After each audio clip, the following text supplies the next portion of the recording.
Good morning. आज 28 August নতুন একটা সকাল। আর আজকের সকালে শুরু করছি আমাদের কোলভা বিচের যে রিসর্ট সেখান থেকে যাত্রা শুরু করছি সাউথ গোয়ার উদ্দেশ্যে। তো চলুন যাত্রা শুরু করা যাক।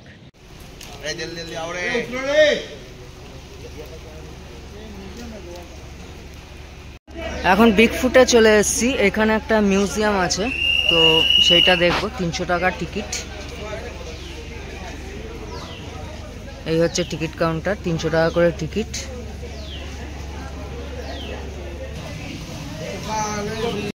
টিকিট কেটে নিলাম।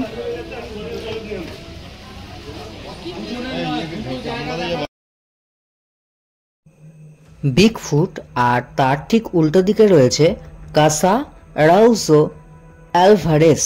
এই দুটো মিউজিয়ামের টিকিট একবারই কেটে নিতে হয়। দুটোরই 150 করে, টোটাল হচ্ছে 300 টাকার টিকিট। আমরা প্রথমেই চলে এলাম কাসা আরাউজো অ্যালভারেস। তো এখানে তো বলেছি 150 টাকার টিকিট, আর এখানে সময় হচ্ছে সকাল 9টা থেকে বিকেল 5:30 অবধি। আর পুরো মিউজিয়ামটা ঘুরে দেখাবে। 15 মিনিটের শো হয়।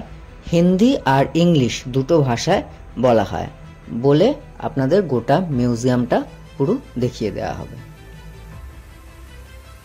এই দুটো মিউজিয়াম গোয়ার লুটোলিম গ্রামে অবস্থিত, যেটা সাউথ গোয়াতে অবস্থিত এই লুটোলিম গ্রাম। এই প্রাসাদ বা অট্টালিকাটি 250 বছরের পুরনো।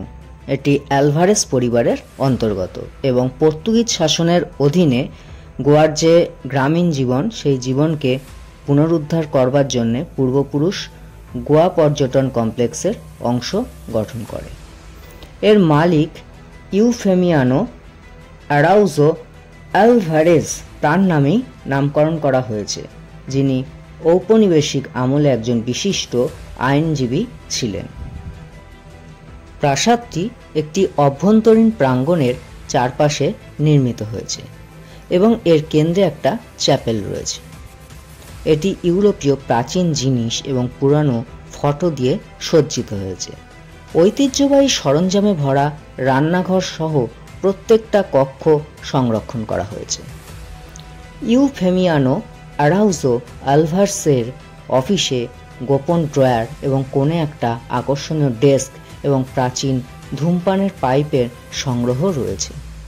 অন্যান্য অনন্য আইটেম হচ্ছে হাজার হাজার গণেশ মূর্তির একটা সংগ্রহ এবং একটা প্রার্থনা কক্ষ, যেখানে যিশুর শত শত আইকন ঝুলছে। তো আপনারা পুরো প্রাসাদটা ঘুরে দেখুন, আপনাদের জন্যে এই ভিডিও। তো ভালো করে প্রাসাদটা দেখতে থাকুন। যা কিছু বর্ণনা করা হলো সমস্ত কিছুই পাবেন এই ভিডিওর মধ্যে, দেখতে থাকুন।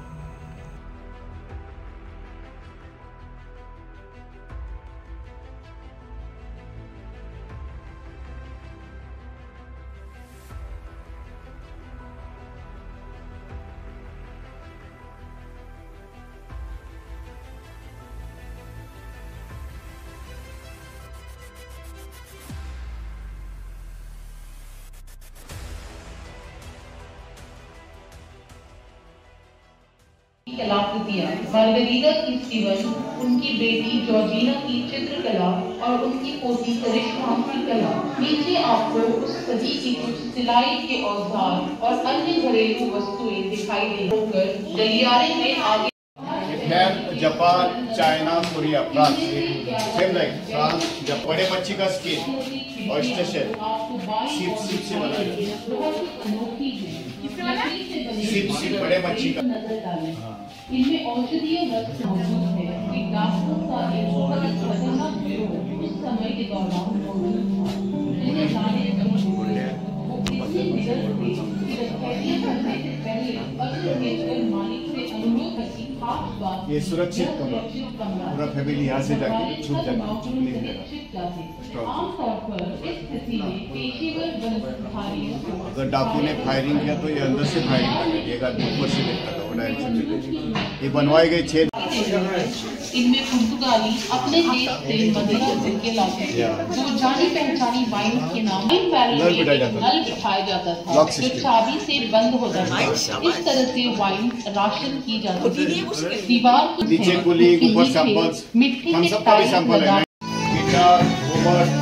घूमट कहा जाता है। गोवा में हिंदू लोग का घर में गणेश चतुर्थी में इसका भजन होता है, घूमर भजन, सेम लाइक तबला। गोवा का खास बात है।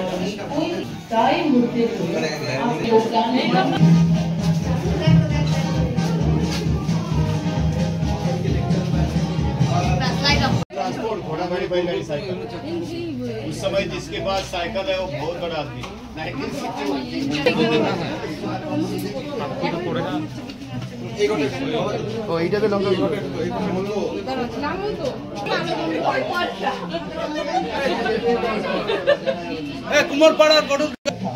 1960 आधा हिस्सा दे से इस्तेमाल होने वाले तांबे और मिट्टी के बर्तन प्रदर्शित हैं।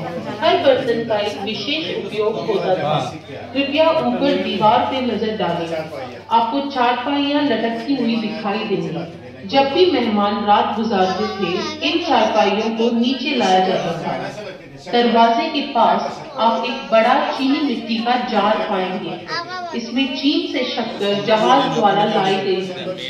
जार को पत्थर के आधार पर रखा गया है, जिसमें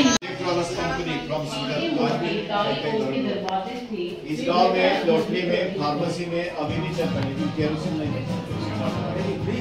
केरोसिन से चलने वाला 100 साल पूरा। प्रावधान रखने के लिए होता था। औषधीय आजकल तो सब मसाले मिक्सर में पीसे जाते हैं, पर उन दिनों में इस फर्श पे रखे भारी भरकम ग्रेनाइट के पत्थर के सब मसाले दिखाई देते और बारिश के मौसम ये पुतला रोम में पाए जाने वाले, इससे उनकी रुचि भगवान गणेश की विभिन्न अवतारों में प्रतिमाएं इकट्ठा करने में लगी। इस रुचि को श्रीमती रजनी गुप्ते ने और प्रोत्साहन दिया। 1000 से ज्यादा ऐसी प्रतिमाओं का संग्रह यहाँ प्रदर्शित है। मिट्टी से लेकर सोने तक और आधे सेंटीमीटर मतलब एक चावल के दाने से लेकर 30 सेंटीमीटर तक की मूर्तियाँ यहाँ मौजूद हैं।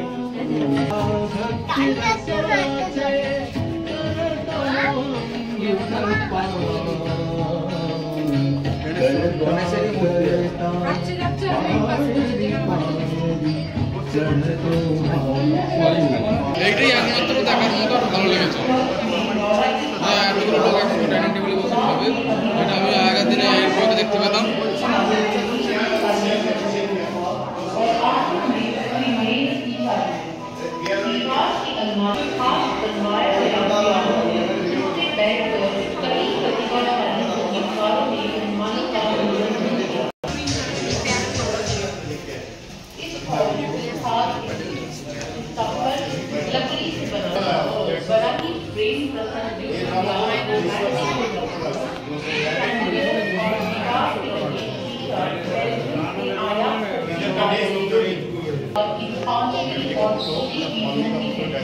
वर्तमान पीढ़ी जो इस घर में रहने वाली आखिरी थी, वो अब पापी के शहर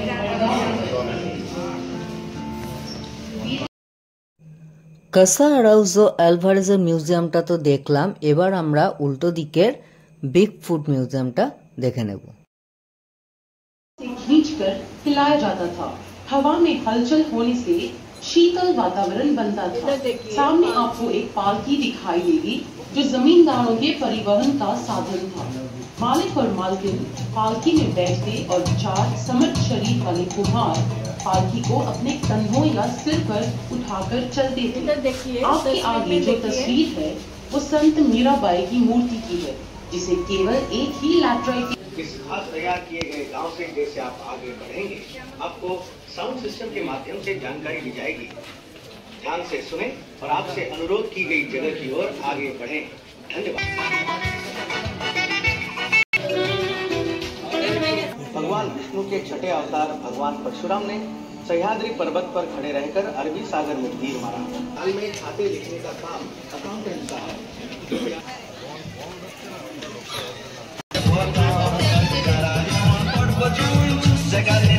नमस्ते जा रहे हैं। उनके कपड़ों से स्पष्ट पता चलता है कि एक हिंदू है और दूसरा क्रिस्ती। उन दिनों में हम काष्टी अथवा लाइन क्लॉथ पहन के पीछे रह जाता। अब आप आगे बढ़। मैं गोवा की मच्छी बेचने वाली हूँ। मैं घर घर जाकर मच्छी बेचती हूँ। मेरे कपड़ों से मुझे आसानी से पहचाना जाता है। से उपकरण को कुबड़ा कहते हैं, जिसको छिलकर नारियल को मंडी में बेचते थे। नारियल की जटा से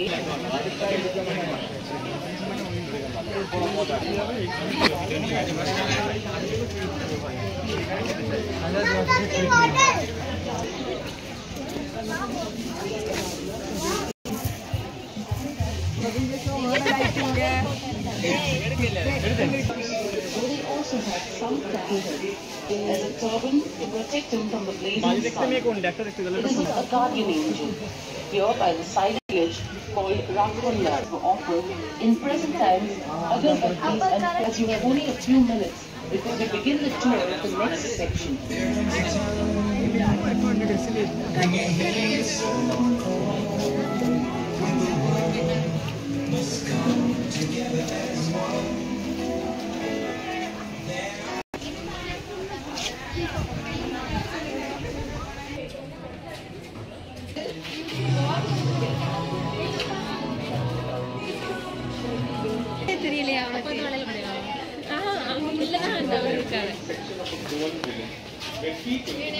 Easily identifiable beard, just tending it.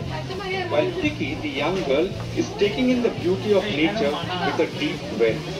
Dressed in sari, stepping out of her house.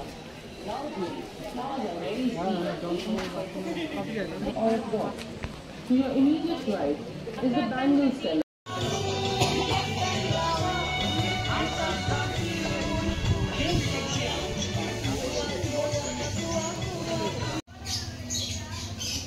பாருங்க அங்க கேமராலே பாருங்க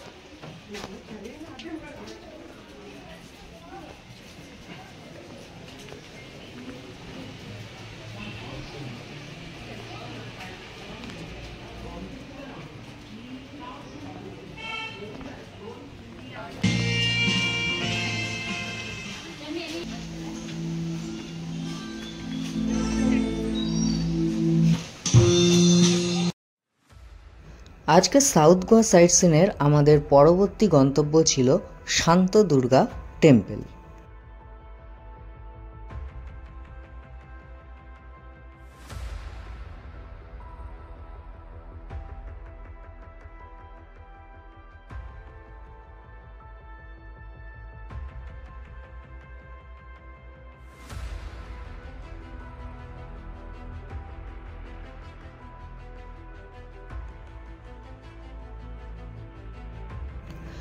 গোয়ার অসাধারণ সৌন্দর্য, রাস্তার যে সৌন্দর্য দেখতে দেখতে আমরা নাচ গান আড্ডা সব কিছু করতে করতে পথটা অতিক্রম করছিলাম, কিন্তু সব আপনাদের শোনাতে পারছি না, কপিরাইটের একটা ব্যাপার আছে যার জন্যে সেগুলো মিউট করে দিতে হয়েছে।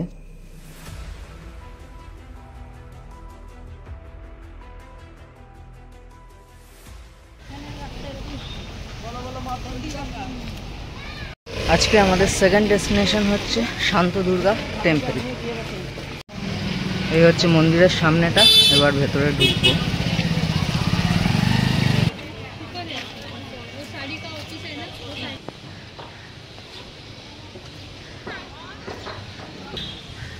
মন্দির যাওয়ার পথে এরকম একটা সরোবর মতো ছোট্ট জলের কুণ্ড।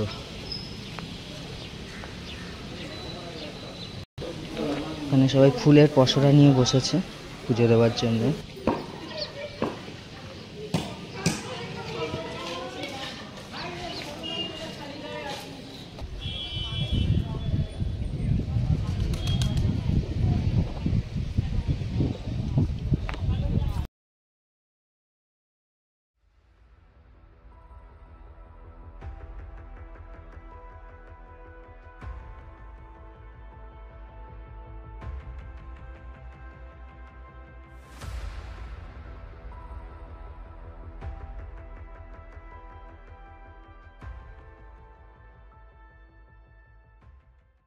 আমরা এখন যাচ্ছি গোয়ার ওল্ড চার্চের দিকে। আর যাওয়ার পথে একটা জায়গায় দাঁড় করালো, সেখানে হচ্ছে যাবতীয় যে মদ ওয়াইন সব কিনবে সেই সব, তারপরে কাজু বিভিন্ন মিষ্টি সেসব কেনার জন্য একটা জায়গায় দাঁড় করালো। তো আমি কিছু কাজু কিনলাম আর কাজুর কিছু মিষ্টির আইটেম কিনলাম, চকলেট কিনলাম। তো দোকানটা দেখিনি, এই যে দোকানে সব লাইন পড়ে গেছে এখন।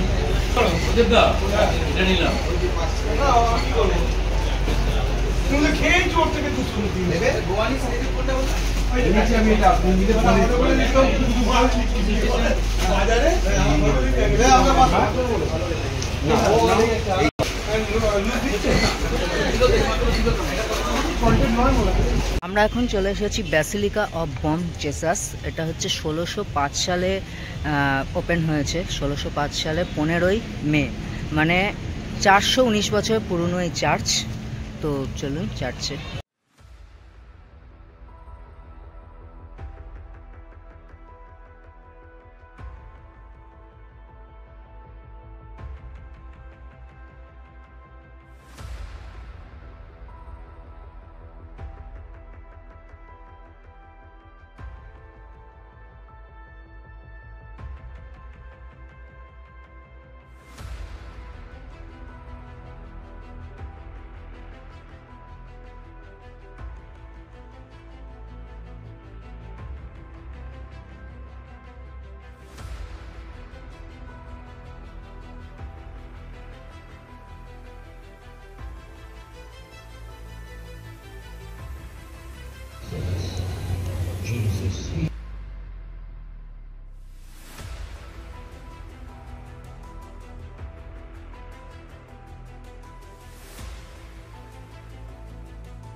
এখন চলে এসেছি ডোনা পাওলা বিচে।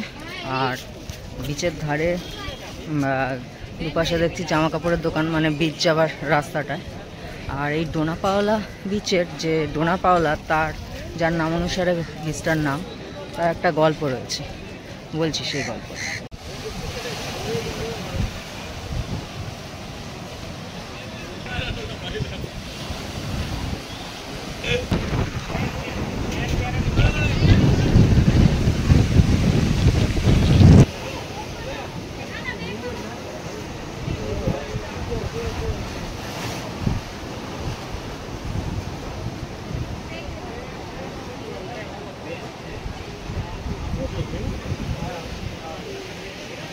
ওখানে এন্ট্রি করে 50 টাকা দিয়ে এন্ট্রি করে ডোনা পাওলা বিচের যে ভিউ পয়েন্ট, সেই ভিউ পয়েন্টে যাচ্ছি।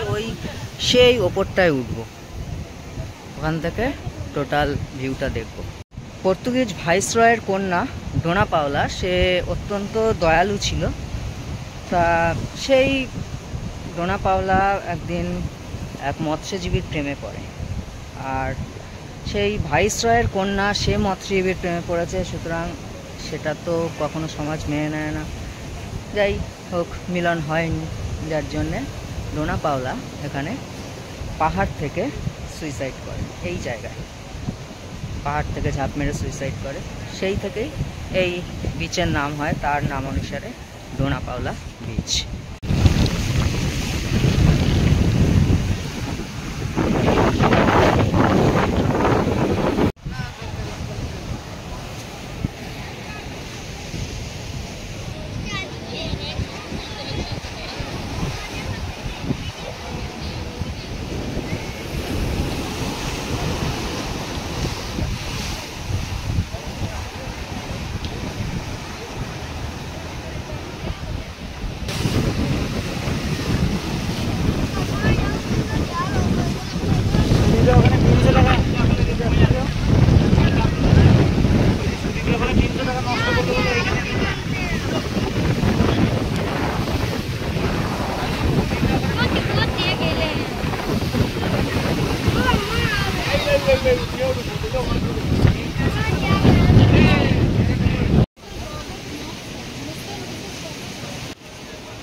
ডোনা পাওলা বিচের একদম ওপরে যে ওয়াচ টাওয়ার, সেই ওয়াচ টাওয়ারের ওপরে চলে এসেছি।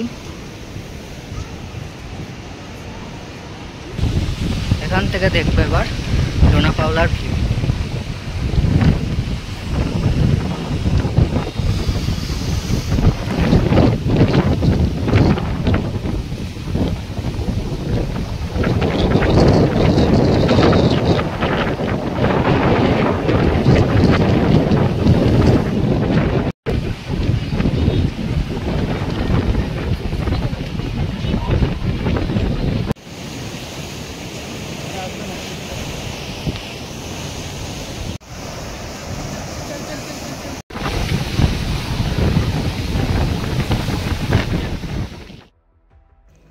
এর আগের পর্বে অর্থাৎ নর্থ গোয়ার পর্বে দেখানো হয়েছিল যে আমরা রিভার ক্রুজ করতে গেছিলাম, কিন্তু অনিবার্য কারণবশত সেই রিভার ক্রুজ করা হয়নি।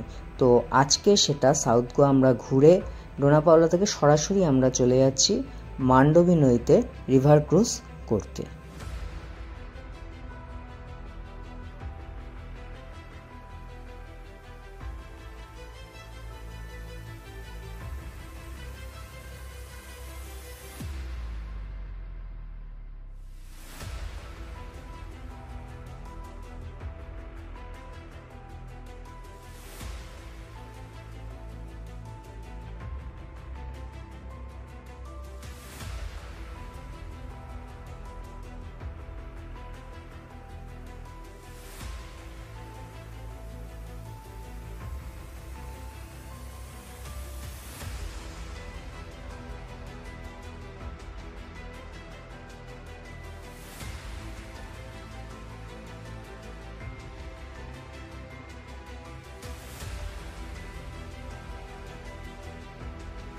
এখন সময় সন্ধ্যে 6:14 আর আমাদের ক্রুজ চাললো।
ক্রুজ ছাড়ার কিছুক্ষণের মধ্যেই শুরু হয়ে যায় নাচ গান দেদার মজা।